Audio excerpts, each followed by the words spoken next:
Welcome to Land House. I'm Seth. I just purchased a Buck Stove 21 to go as an insert into my current fireplace. I'm going to be installing this today and hopefully you'll be able to get some entertainment value out of this. I'm not a professional, so take this for face value. So the first thing I have to do is cut out the damper in here.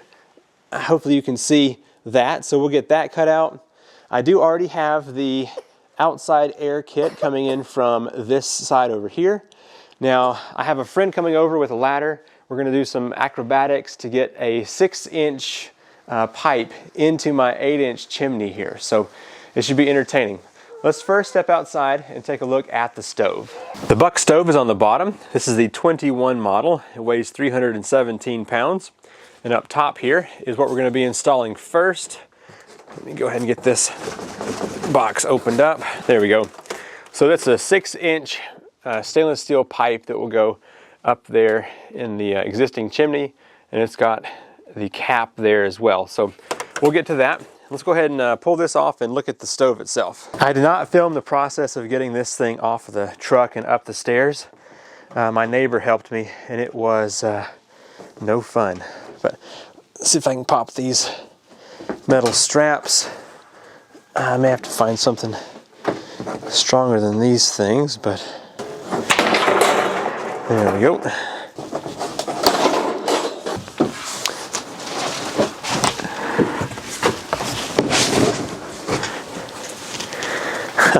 Very nice. Okay, here we go. Everything is out of the box, looking pretty good. I opted to go with the black door on the front. You could do a golden color if you wanted, but I figured that to stick with the solid black. So it's actually a little bigger than my fireplace needs. So if I take the tape measure here, my fireplace in the very back is only about 17 inch. This one is 22, and so I'm gonna have to pull it up some. And that means it'll fit back, 12 inches into the actual fireplace, so right there. So basically everything from here forward is going to be outside. And so hopefully that will heat the room even better, but still be balanced well. I don't know, we'll find out. Okay, first thing I need to do is cut out this damper up here. So I've got some of the screws out on this piece, but I just need to find right in here. I should be able to cut out one side and just pull this out. If not, I'll have to cut both sides, but we're just gonna try to keep this open most likely and just work right in here. See if I can bring this light over some. Yeah, so right in there is where I'm gonna cut.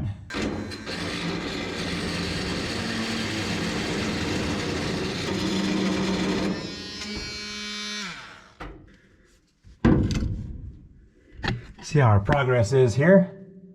We might be a quarter of the way through that bar. I'm getting a little too close to the edge. I think it's okay, it's just scraping it a bit. I might try over here now when it's closed.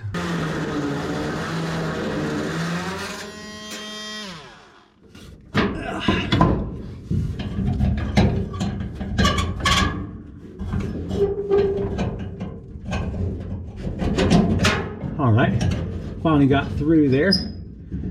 I think we're ready to pull this thing out. And that task is now complete. Hopefully it will be easy enough to slide that pipe down in here. I wanted to show you what we're going to be working with out here. Now it's required that the top of the roof be 2 feet below the cap here, and so that's what we're dealing with. This right here is somewhere around 8 or 9 feet. The problem is, in order to get to it, you got to be standing on the roof, and if you go over here, it is just way too tall to access from standing up there.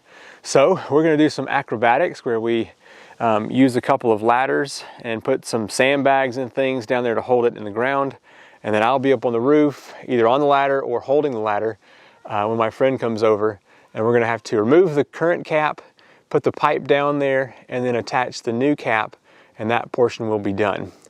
It should be quite interesting.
I'm back up here on the roof one more time. This piece right here was up about, I don't know, about right there, and it could let rain into this easily.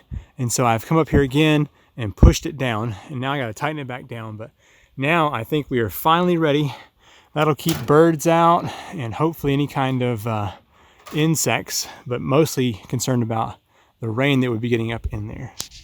But anyway, it's also quite creepy because I am standing on this little stool that I made with some sandbags, and then over the ridge I've got a strap with another sandbag holding me on the roof. My friend and I climbed up on the ladder. It was quite scary and probably not the safest thing we've done. And we got that 6-inch liner pipe into my current 8-inch pipe that goes down to the fireplace. We got the cap back on, and there was too much of a gap between the smaller cap that goes on the 6-inch pipe and that, I guess probably a 12-inch outer diameter there. And so we took the old cap that was on there and cut off the upper portion of it, set the lower part down, and it had the clips on there that would keep the pipe in the right spot so it wouldn't be too far one way or the other. And then we put the new cap on with another plate. Basically there's 3 layers of rain protection up there, and I think it will do pretty good. So we got that done, and then there is an adapter inside that attaches to that pipe. It was up a bit further than I was anticipating. I didn't film it because my little ratchet here would click like 3 of these, and that's all the space I had to get a 6-inch hose clamp. So I sat probably about an hour into there tightening that up, but it's tight now.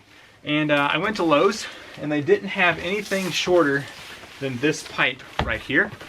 It's whoops. Yeah, let me open it for you.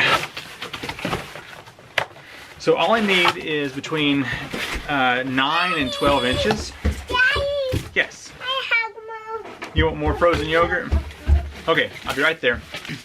Okay, so like I was saying, all they had was this 2-foot pipe when I just needed 1 foot. So I think what I'm going to do is cut this down some. I've been putting off this project now for about a month because I've had some other things going on, and also it was a bit daunting. So here's what the situation is. Lowe's only had this double-walled big pipe right here.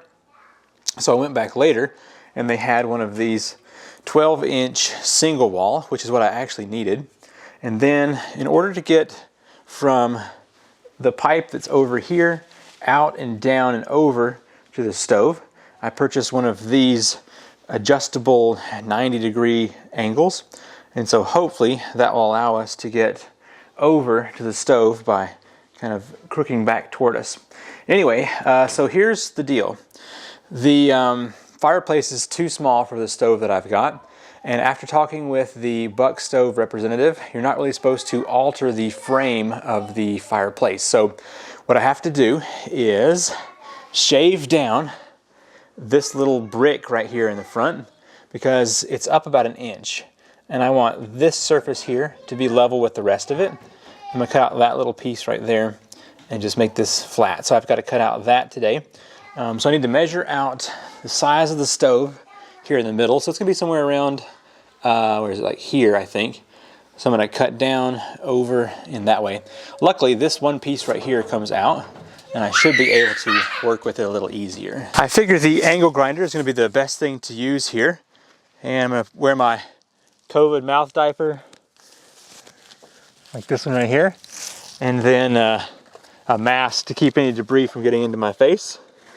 And let's see what we can do about this. I think first I'm just going to cut straight down here and then try to cut along the edge.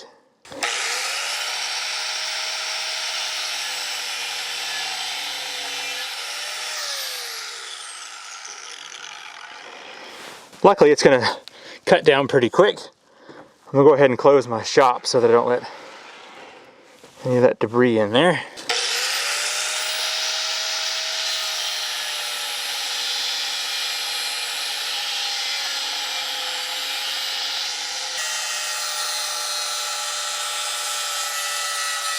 I managed to cut that off pretty easily. It only took about 15, 20 minutes. So now I've got a flap disc here. I'm hoping I can just run this along and bring it down enough that it's fairly flat. Let's go ahead and give that a try and see what happens. Now that's going to take a long time. It's mostly just making it polished. So I may swap this disc back out and try to cut down a little bit more.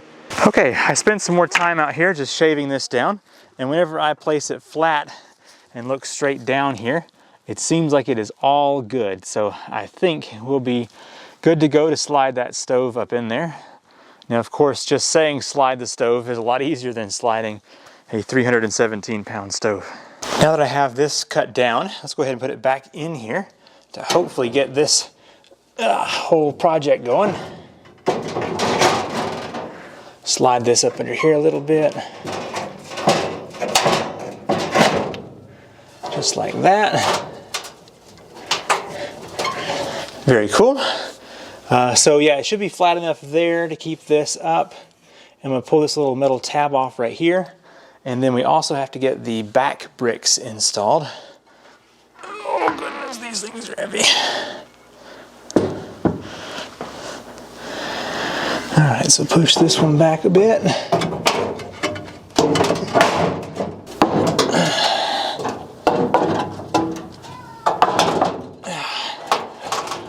Alright, and these just have a simple little clip that goes up here in the top. Let me see if I can. Okay, there's a simple bracket that's going to hold these into place, and the side ones will hold the back one in. So I was taking a moment to look at the space we've got, and I think if I have this pushed all the way up in there and use this hose clamp to tighten it down, I'm still going to have to cut off about 4 inches or so to get this piece right here installed, because it needs to basically be right here at the edge of this plus about 3 or so inches. That's going to go down into the stove. So yeah, just about right there. So anyway, I'll have to actually do some work to find out the exact place to cut. But for now, let's go out here and unbox the stove and maybe get it inside. So I was reading that you can take out the fire bricks and take the door off to make this a good bit lighter. I have a feeling I'm going to want to do that because it is so very heavy. Yeah, I don't see any easy practical way of getting any of this out of here. So, well, I was taking a look inside here to see if it was possible to remove the door and the fire bricks to make this lighter. And there's just no real easy way to do it that I can see. I don't know if, yeah, I mean, everything seems to be really tightly locked in there, so it'd be a pain to get that out. And then I was looking at the door, and there's some kind of rivet over here. So anyway, I don't see that it's going to be possible for me to move any of that stuff out of there.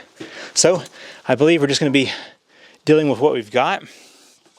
So in that case, let's see if I can lift this up any, so I can maybe get some wheels up under here. Let's see here. Yeah, I could. So let's do that.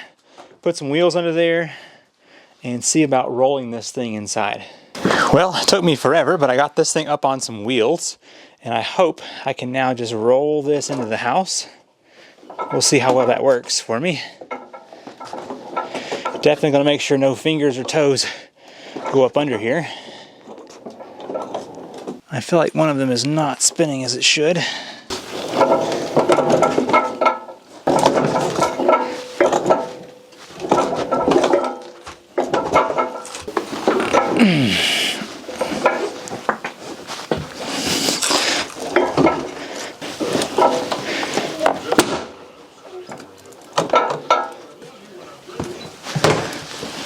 It took me way longer to get this stove inside than I had anticipated, but it is here in the living room at the moment.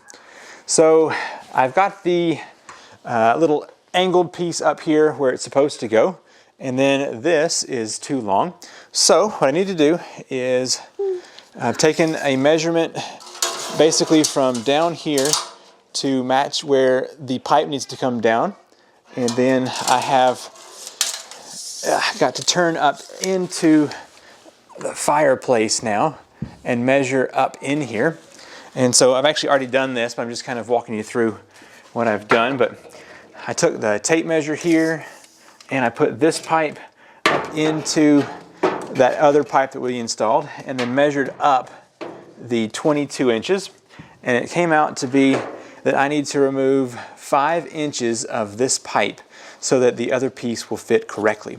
And now, whenever I actually go to install the stove, I can push up on this pipe enough, it'll go up an inch or two, so hopefully I can get this into that and then let it fall back into place. That's the plan. So let's cut this out real quick, and then hopefully we'll be ready to push this stove into the fireplace.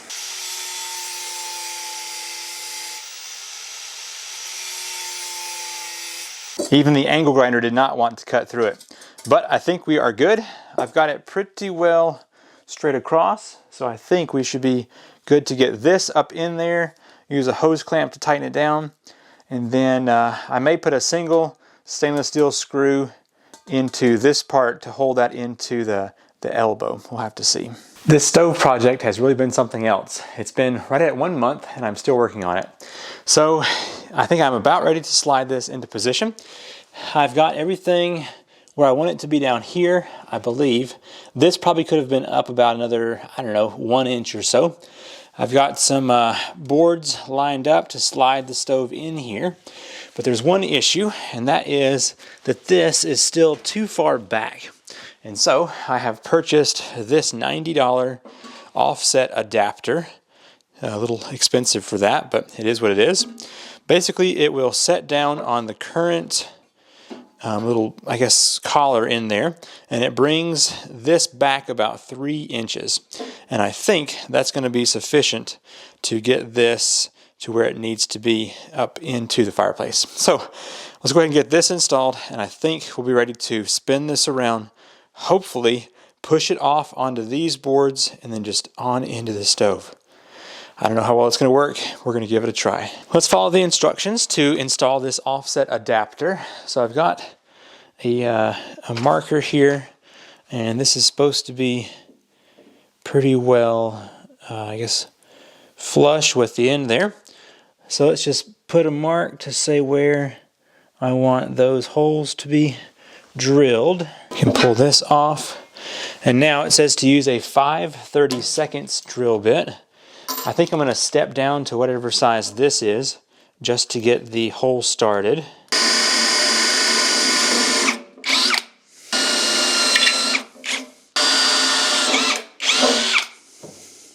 Now we're supposed to cut a couple of different lengths of this fire-resistant gasket. So let's just go ahead and line the box here, and I think we'll just let it be as it is.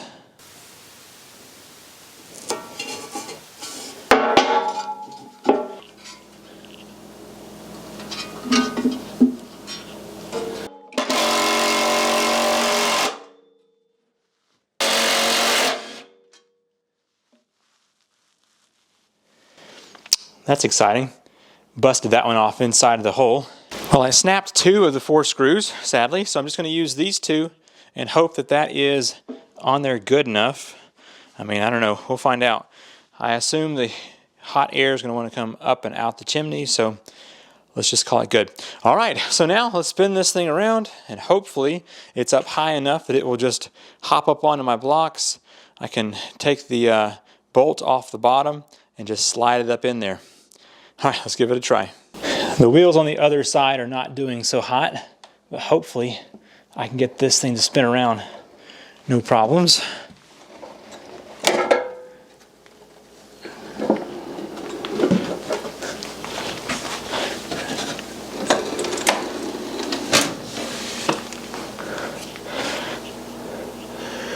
All right, I am going to have to lift this up a little bit, I believe.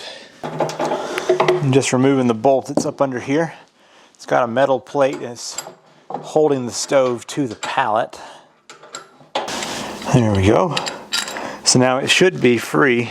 Now I'm going to try to lift this up high enough to get a little block of wood under here, and then just high enough that it will slide onto this.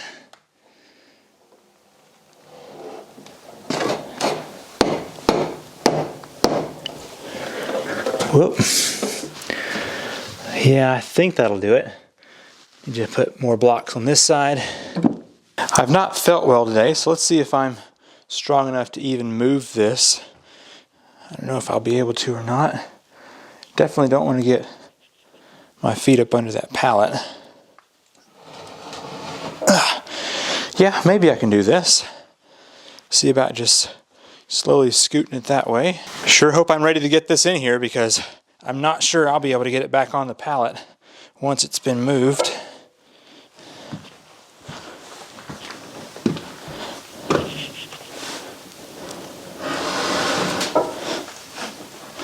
I finally have the wood-burning stove here in my fireplace. This project took a lot more effort than I was anticipating. Basically, from the very beginning, it was a struggle. This thing weighs a little over 300 pounds, and it is not easily moved. So let me just kind of recap what I went through. I contacted Buck Stove here in Spruce Pine, North Carolina, and they were not very friendly on the phone. I actually spent about 45 minutes on hold, and I got the receptionist who said, you'll have to just go somewhere else and buy it.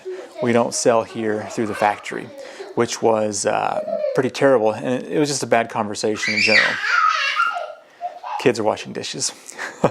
I spent about 3 or 4 hours total on the phone with Buck Stove trying to get some information, and so the customer service was just horrendous on the phone. When I drove up there, it was much better in person. So I bought a stove, and I had to also buy the pipe, the 6-inch pipe that goes down my chimney. Now, I'm in a modular home, so it's a home where this whole fireplace was built after the house was installed. And that means I had to get the pipe that goes down, the double-walled pipe that's already up here in my house as a chimney. So I had a friend come over, and we got that pipe down into the chimney, and that was quite a hassle. The guy that helped me was fearless because we put sandbags at the bottom of the ladder. He climbed up and I held the ladder under while he stuffed that pipe down in here. Now, whenever I measured out the amount of pipe that I would need, I did not take into account that I would have to buy an offset adapter, which is the one we put in right there. And so it's another 2.5 or 3 inches up. So that pipe was sticking up outside of the chimney. And so I had to go back up there. I made a little wooden frame. I stood up there and was able to get the cap back down enough to prevent rain and stuff from getting in there. So that all worked out. I spent quite a lot of time right here getting this done.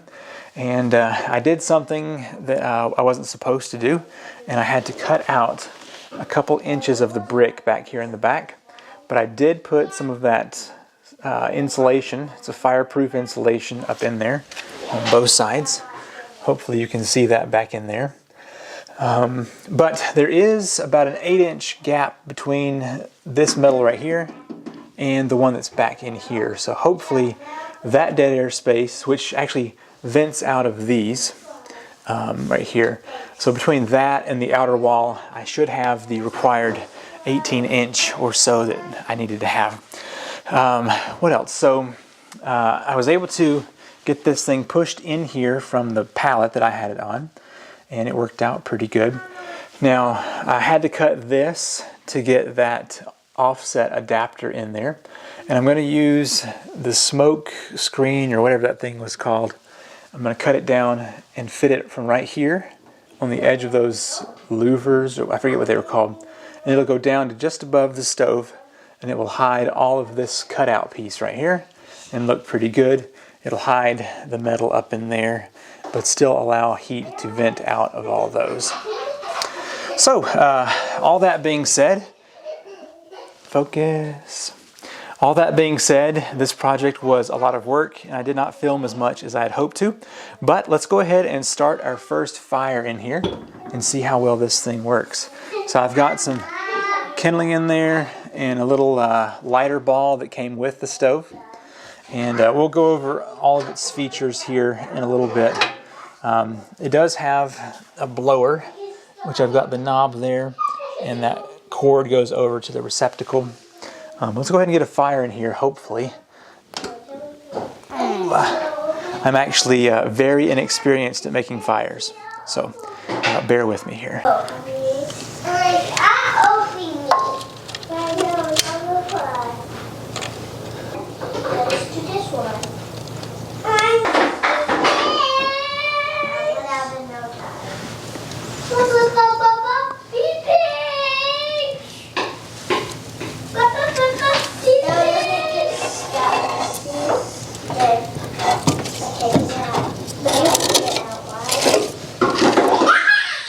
I'll have to buy some pokers and things to get wood in there, but for now, hopefully that'll work. All right, starting that fire didn't take as long as I was thinking it was going to. I may have to fine-tune my method, but I think we're going to be all right. And it seems to have been able to catch that larger log on with no problems. So this is definitely not a how-to install a buck stove or a wood stove in general, but it worked. And I spoke with a couple of people who have been using wood stoves their whole lives, and they said it would be just fine. Basically, in order for 2x4s to catch on the other side of this, the stove, it would have to be glowing red hot, because we're looking at over 1.5 feet back here that it would have to conduct. But anyway, thank you so much for watching this video. Leave me some comments down below on your favorite fire starter. And don't make it. On your favorite fire starter, and if you see any issues that I should correct here. I tell you so. All right, thank you so much for watching, and I'll see you in the next video. Don't make it. Bye.